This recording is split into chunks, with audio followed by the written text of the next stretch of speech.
This is UMAR AHMED for IFL TV in association with MTK Global. I'm joined by the Latin Snake, Sergio Mora, who's working for the Zone, as always. Controversial, two YouTubers headlining. What do you make of it, Sergio? It's a little bit hard to hear you, but I did hear that question. Well, listen, man, like I've been telling everybody, look, I wasn't a big fan of these guys either.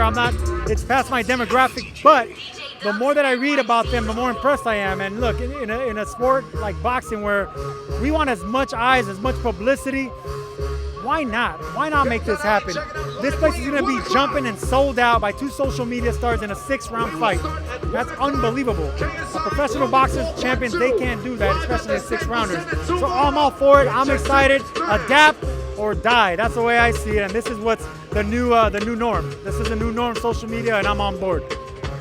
I think some boxing fans have been slightly annoyed because there have been comments from Shannon Briggs about Logan Paul that he can become heavyweight champion of the world in 4 years. And KSI could beat some professionals now. Can you see why boxing fans are slightly aggrieved at that? I totally understand why they're annoyed. I was also very understanding why they were annoyed why we delayed an hour and a half for the Canelo-Kovalev fight. These are things that you need to understand.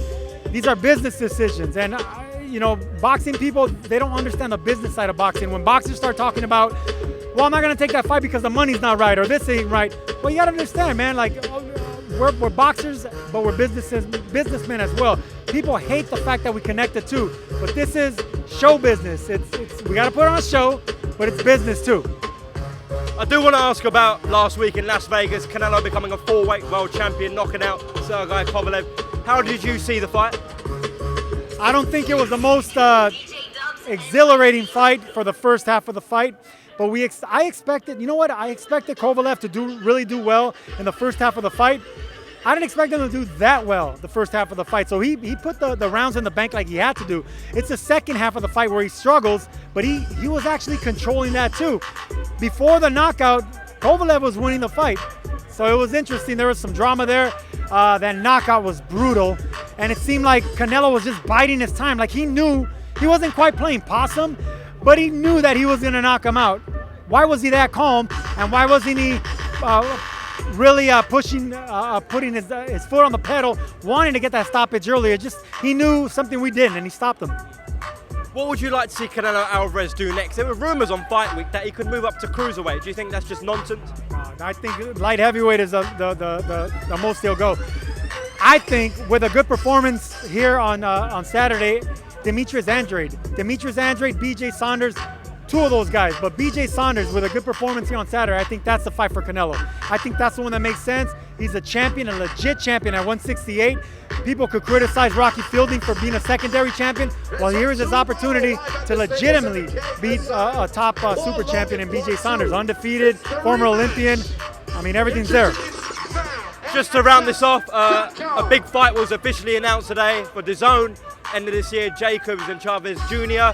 Do you like the fight? Do you see Danny as a clear favorite in that fight? I see Jacobs as a favorite, of course. You can never really rely on Chavez. What Chavez is going to show up? In Chavez Jr., I should say. In Chavez Jr.'s biggest fight, he didn't do nothing against Canelo. He laid against the ropes and he got banged up like a heavy bag. So we don't know if he's going to actually come to fight and win, or he's just going to lay against the rope and pick up a paycheck. You never know. Daniel Jacobs is susceptible. He's been down. I put him down. I don't have that much power. I don't have that size that Chavez has. Of course, you give him an opportunity, but no, it's Jacobs all day with his agility, athleticism. I mean, he will be a big favorite, but the chin, you always have to question it. You have to give Chavez some kind of chance. Sergio Mora, thanks for your time here in Los Angeles on IFL TV, and I'm sure we'll catch up tomorrow and see how this all pans out. Yeah, I'm curious to see how it pans out too. This is a new phase for my career too. I mean, this is another chapter of my career with new people, new fans. I'm waiting to see how it's going to pan out too. Top man, thank you. Cheers, Sergio.